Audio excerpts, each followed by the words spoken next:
राहुल गांधी ने देश भर के 12 अलग अलग अखबार, हिंदी, अंग्रेजी, पंजाबी और भारत की जितनी भी भाषाएं हैं उनमें 12 अलग अलग भाषाओं के अंदर अलग अलग अखबारों में अपना एक आर्टिकल लिखा। यह आर्टिकल आप स्क्रीन पर देख लीजिए। हिंदी, अंग्रेजी और तमाम भाषाओं में राहुल गांधी ने यह आर्टिकल, लेख जो है वो अखबारों में लिखा। इसमें क्या लिखा?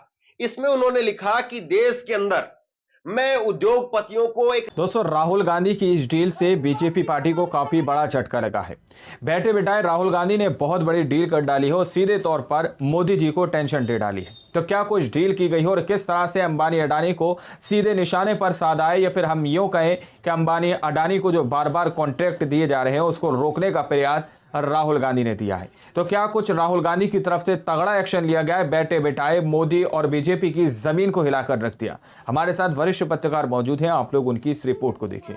राहुल गांधी ने देश भर के 12 अलग अलग अखबार, हिंदी, अंग्रेजी, पंजाबी और भारत की जितनी भी भाषाएं हैं उनमें 12 अलग अलग भाषाओं के अंदर अलग अलग अखबारों में अपना एक आर्टिकल लिखा। यह आर्टिकल आप स्क्रीन पर देख लीजिए। हिंदी, अंग्रेजी और तमाम भाषाओं में राहुल गांधी ने यह आर्टिकल, लेख जो है वो अखबारों में लिखा। इसमें क्या लिखा? इसमें उन्होंने लिखा कि देश के अंदर मैं उद्योगपतियों को एक नई डील पेश करना चाहता हूं। राहुल गांधी ने कहा। क्या है ये डील? आगे आपको बताता हूं। राहुल गांधी ने जैसे ही आर्टिकल लिखा, बीजेपी सरकार की तरफ से दो काम सामने आए। पहला यह हुआ कि राहुल गांधी के इस आर्टिकल के बाद में ताबड़तोड़ तरीके से बीजेपी के मंत्रियों ने एक के बाद एक राहुल गांधी के इस ट्वीट को लेकर के हमले करने शुरू कर दिए। कांग्रेस ने तब ये किया था, कांग्रेस ने वो किया था, ऐसे ऐसे करके करना शुरू कर दिया। सामान्य सी बात है। लेकिन इसके बाद में लगा कि ये बातें तो लोगों को समझ में आ रही है, या राहुल गांधी ने आर्टिकल में जो बात लिखी है और कई सारी बातें, वाकई बहुत महत्वपूर्ण बात राहुल गांधी ने कही। आगे आप सुनिएगा। बीजेपी ने, राहुल गांधी ने अब बताया है कि बीजेपी ने कई उद्योगपतियों को फोन करना शुरू कर दिया। उद्योगपतियों को फोन करना शुरू कर दिया कि आप ट्विटर पर, सोशल मीडिया पर बार बार लिखिए कि आपको मोदी सरकार के कार्यकाल में कौन कौन सा फायदा हुआ, मोदी सरकार की कौन कौन सी स्कीम अच्छी है। मतलब एक तरीके से आप गुणगान करना शुरू करिए। भाई, एक तरफ जो है राहुल गांधी वो मोदी सरकार की जो नीतियां रही है उनकी धज्जियां उड़ा रहे हैं, तो अब जो है उसके बचाव में उद्योगपतियों को मैदान में उतारने की तैयारी करवा दी। यानी कि राहुल गांधी के जाल में पूरी तरह से फंसे हुए नजर आ रहा है मोदी। इसी तरह का खेल किसान आंदोलन के समय पर होता था। किसान आंदोलन के समय पर भी ऐसा ही होता था। जब सीए एनआरसी की बात हो रही थी तो एक तरफ सीए एनआरसी को लेकर के देश भर में विरोध प्रोटेस्ट हो रहे थे और बीजेपी अलग अलग जगह पर, अलग अलग स्कूल कॉलेजों में सीए एनआरसी को लेकर के उनके समर्थन में रैलियां निकलवा रही।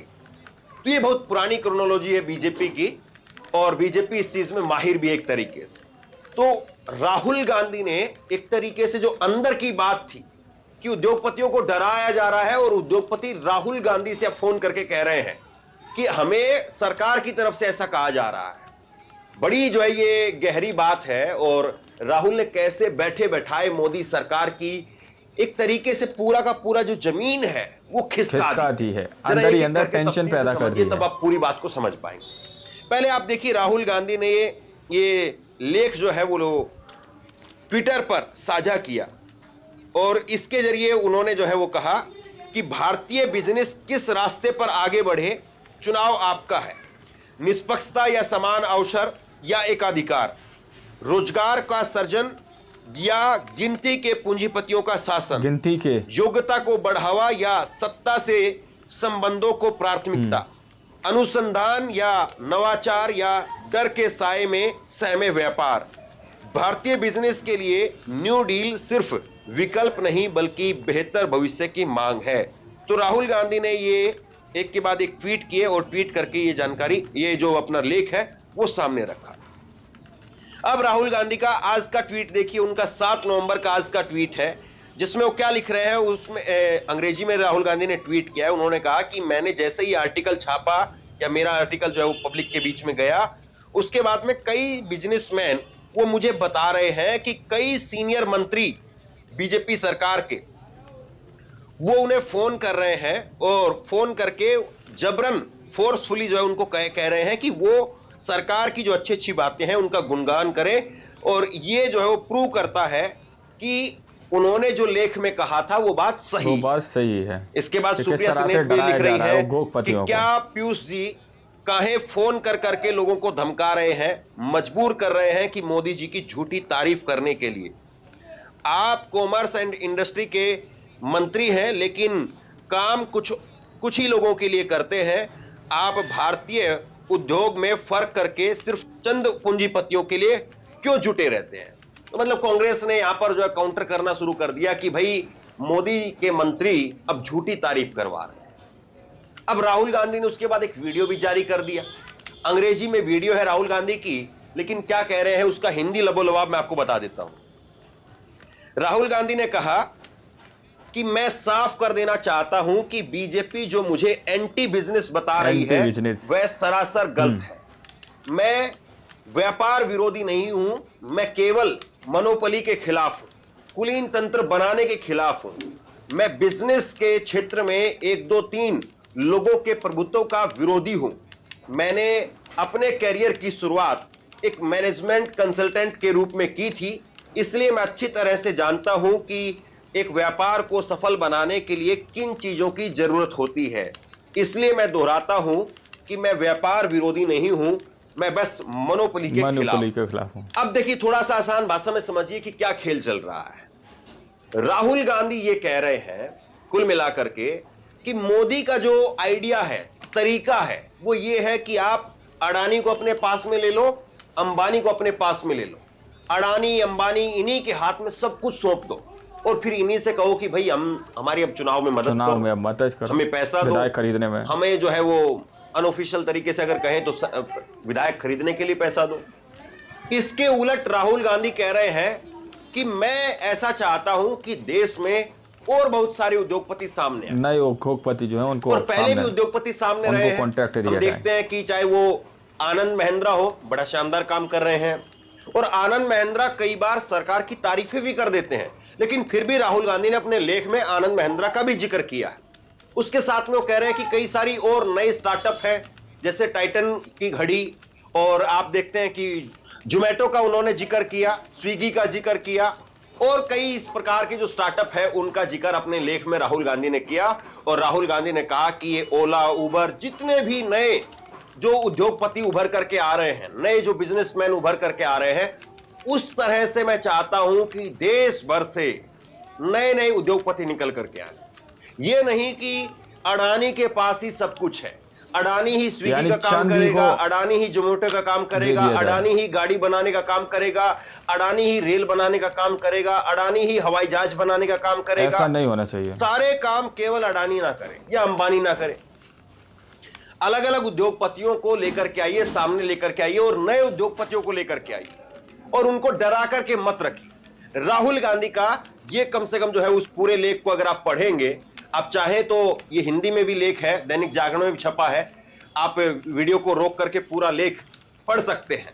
यहां पर पूरा लेख जो है वो स्क्रीनशॉट पर आपको नजर आ रहा होगा, हिंदी के अंदर भी, पंजाबी में भी, इसी तरह से अलग अलग 12 अखबारों में 12 अलग अलग भाषाओं में ये लेख छपा। 12 अखबारों में 12 अलग अलग भाषाओं में। अब इसके बाद में राहुल गांधी ने इस लेख में जो कहा है, एक बार उसका लबोलबाब ये भी सुनिए आप अपना भारत चुन लीजिए, एक ऐसा भारत जिसमें सभी के लिए नियम कानून बराबर हो, या एक ऐसा भारत जिसमें 4 लोगों का कंट्रोल, 4 लोगों का, एक ऐसा भारत जिसमें कंपटीशन के लिए, कंपटीशन में से कोई आगे बढ़े, या एक ऐसा भारत जो कनेक्शन से आगे बढ़े, एक ऐसा भारत जो नए नए प्रयोगों से आगे बढ़े, या एक ऐसा भारत जो धमकियों से आगे बढ़े, एक ऐसा भारत जिसमें बहुत सारे लोग अमीर हो, या एक ऐसा भारत जिसमें धन मुट्ठी भर लोगों के हाथ में हो। राहुल कहते हैं कि इसमें से अपना भारत आप चुन लीजिए। कौन सा भारत चाहिए? तो कुल मिलाकर के राहुल गांधी ने इस तरीके से इस लेख के जरिए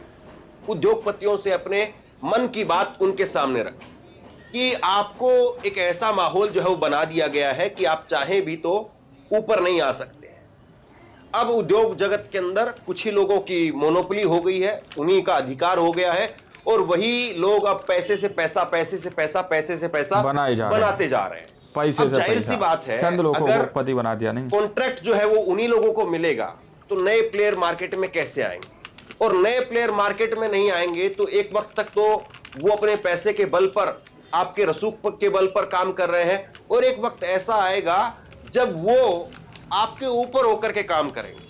और इसके लिए राहुल गांधी ने अंग्रेजों की ईस्ट इंडिया कंपनी का उदाहरण दिया कि जैसे ईस्ट इंडिया कंपनी आई थी भारत में कुछ समय के लिए व्यापार करने के लिए, और उसका व्यापार धीरे धीरे करके इतना फैलता चला गया कि फिर उसने भारत को गुलाम बना दिया। ऐसे ही अगर कुछ ही उद्योगपति केवल काम करेंगे, सरकार उन्हीं के साथ लगी रहेगी, वो सरकार के साथ लगी रहेंगे, तो एक वक्त ऐसा आएगा कि वो सरकार से भी बड़े हो जाएंगे और पूरे देश पर कब्जा कर लेंगे। इसलिए राहुल गांधी ने कहा कि मैं चाहता हूं कि नए नए उद्योगपति आए, और नए नए उद्योगपति आएंगे तो ये मोनोपोली भी खत्म होगी, मार्केट में कंपटीशन बढ़ेगा तो रेट मूल्य जो है वो भी कम होंगे, और उसका डायरेक्ट फायदा फिर लोगों को होगा। एक तरफ ये मेरी डील है, बिजनेसमैन लोगों के लिए ये मेरी डील है, और दूसरी तरफ बीजेपी की डील है कि जहां पर आपको कोई जो है वो स्पेस नहीं है, केवल। दोस्तों, आप लोगों ने इस वीडियो को शुरू से आखिर तक देखा। वीडियो के अंदर साफ तौर पर जिक्र किया गया कि किस तरह से राहुल गांधी ने तकरीबन 12 अखबारों पर फ्रंट पेज पर हेडलाइंस जो है डलवाई गई कि जो अब उद्योगपतियों के लिए अभी तक कॉन्ट्रैक्ट दिए जा रहे थे, चंद उद्योगपति जो कि मुट्ठी भर हैं, अब उनको हटाकर नए उद्योगपतियों को बीच में लाया जाए और उनको कॉन्ट्रैक्ट दिया जाए, ताकि बीच में जब वो उभर कर आएंगे, उतर कर आएंगे, तो वहाँ पर कंपटीशन बढ़ेगा, लोगों में जो है उसका एक अच्छा मैसेज पहुंचेगा, और कहीं ना कहीं महंगाई पर भी लगाम लग पाएगी दोस्तों। क्योंकि अभी कोई भी बाजार के अंदर कंपटीशन नहीं है, क्योंकि चंद ही लोगों को यहाँ पर बड़े बड़े कॉन्ट्रैक्ट दिए जा रहे हैं, बड़े बड़े उद्योगपतियों को अमीर से अरबपति से खरबपति बनाने का कोशिश किया जा रहा है। अभी झारखंड को लेकर ही कितनी बड़ी साजिश सामने निकल कर आई है, हमने पिछली वीडियो में आप लोगों के सामने क्लियर किया था कि झारखंड के जो प्रकृति है उसको धन्ना सेठों को तोहफे के रूप में, उपहार के रूप में पेश करने की कोशिश की जा रही है दोस्तों। बाकी आप लोगों के सामने इस पूरी रिपोर्ट को रखा, आप लोग इस रिपोर्ट के बारे में क्या सोचते हैं, क्या समझते हैं, क्या वाकई में राहुल गांधी ने जो बात कही है वो सही है, आप लोग इससे कितना एक्सेप्ट करते हैं, अपनी राय कमेंट सेक्शन में ज़रूर दीजिएगा। मिलते हैं अगली वीडियो में, जब तक के लिए जय हिंद, जय भारत।